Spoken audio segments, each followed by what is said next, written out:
एक बार बड़ी प्रसिद्ध लीला हमारे स्वामी जी के परिकर के सुनामे कि एक बार प्रिया जी ठाकुर जी दोनों गए स्वामी जी के पास। स्वामी जी नित्य मानसी में विराजमान रहे हैं, यमुना जी के तट पर नेत्र बंद करके और मानसी में चले जाएं और वह मानसी में प्रिया प्रियतम को दर्शन करें। एक दिन मानसी में प्रिया प्रियतम दोनों आए और स्वामी जी से बोले, स्वामी जी बोले हाँ आज आपको एक निर्णय करना पड़ेगा। बोले कहा, हम दोनों में नृत्य बढ़िया कौन करे आप बताओ। प्रिया जी बढ़िया नृत्य करें कि मैं बढ़िया नृत्य करूं। स्वामी जी बोले ये तो आपने असमंजस में डाल दियो मुंह को, जाको नाम लूंगो सोई दूसरो बुरो मान जाएगो। वैसे तो दोनों एक ही हैं। बिहारी को मतलब ये आप जो कुंज बिहारी कहते हैं या को मतलब केवल ठाकुर जी नहीं, कुंज बिहारी मतलब कुंज में जो विहार कर रहे हैं वो विहार अकेला नहीं करता है, दोनों करते हैं, युगल करते हैं। बिहारी को मतलब युगल है, बिहारी को मतलब ठाकुर जी नहीं है। कुंज बिहारी मतलब युगल बिहारी, दोनों जो कुंज में विहार करें वो।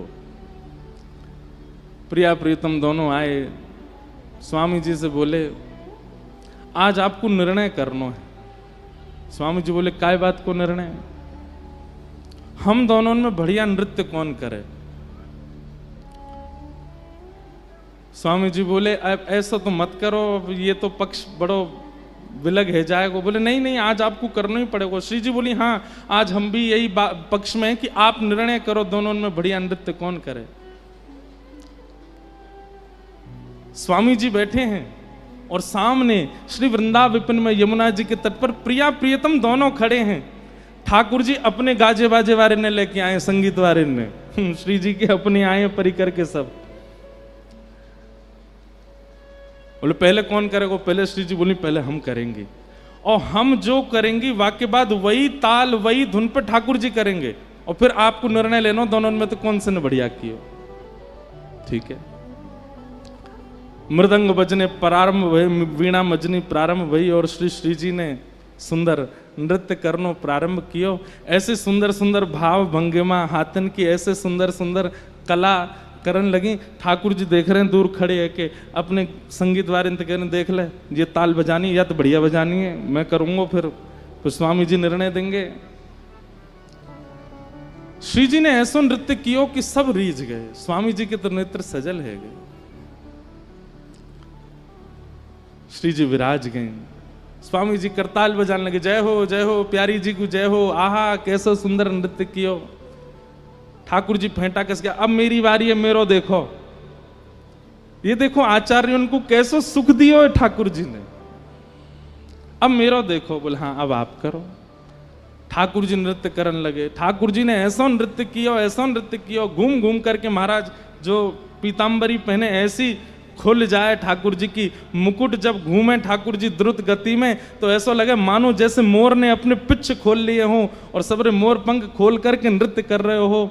ठाकुर जी के जो हाथन में पावन में जो कड़ूला हैं उनमें से धीमी धीमी आवाज आ रही है, ऐसा सुंदर नृत्य कर रहे हैं। देख करके किशोरी जी ही रीझ रही हैं, आहा कितने प्यारे लग रहे हैं, कितने सुंदर लग रहे हैं।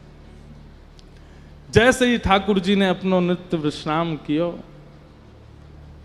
स्वामी जी बोल पाए, बोले श्री जी या बार तो माननी पड़ेगी ठाकुर जी ने बढ़िया नृत्य किया, या बार तो आप विजयी भाई, आपको नृत्य बढ़िया है। प्रिया जी बोली सही है हमने मान ली इनको नृत्य बढ़िया, लेकिन अब की एक बार में निर्णय ना होवे, अब की बार होएगा। दूसरी बार प्रिया जी आई, ठाकुर जी तो बोली अब सुनो अब पामन से नृत्य नहीं होएगा, केवल हाथन से होएगा।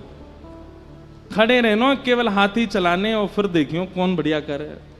फिर से सब साज प्रकट भय। श्री जी ने जैसे नृत्य करनो प्रारंभ कियो, ऐसी सुंदर सुंदर भंगिमा बना में हाथन सो ही ऐसो स्वरूप बना दियो महाराज।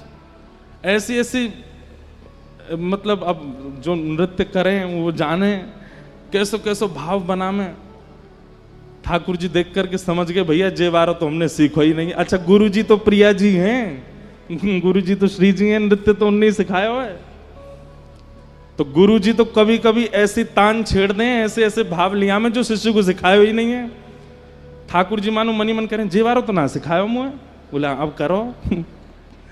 अब की बार ठाकुर जी आए तो फिर स्वामी जी बोल गए, जय जय, या बार तो श्री जी विजयी भैया, या बार तो श्री जी जीत गए हैं, या बार तो श्री जी की विजय भैया।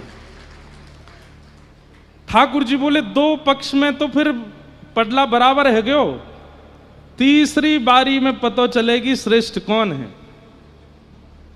और श्री जी, दोनों बार में आपने पहले नृत्य किया, अब की बार मैं पहले करूंगा, आप बाकी बात जो मैं करके दूं, जो मैं परोसूं वाकू आप करियो। फिर श्री जी बोली, हाँ अब क्या करो। ठाकुर जी बोले, ना हाथ चलेंगे ना पैर चलेंगे, केवल भौं अटकेंगी अब तो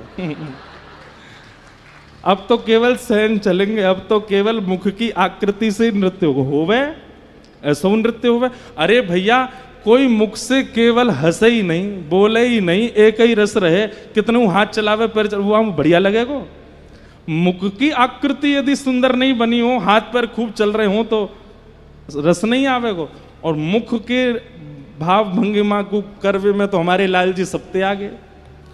किशोरी जी बोली, ऐसा लेके आए हैं जामे मैं इन्हें हरा ही नहीं सकूं, क्योंकि भैया इनकी मुखाकृति, इनके सैनन पे, इनके नेत्रन पे कौन वारी नहीं जावे।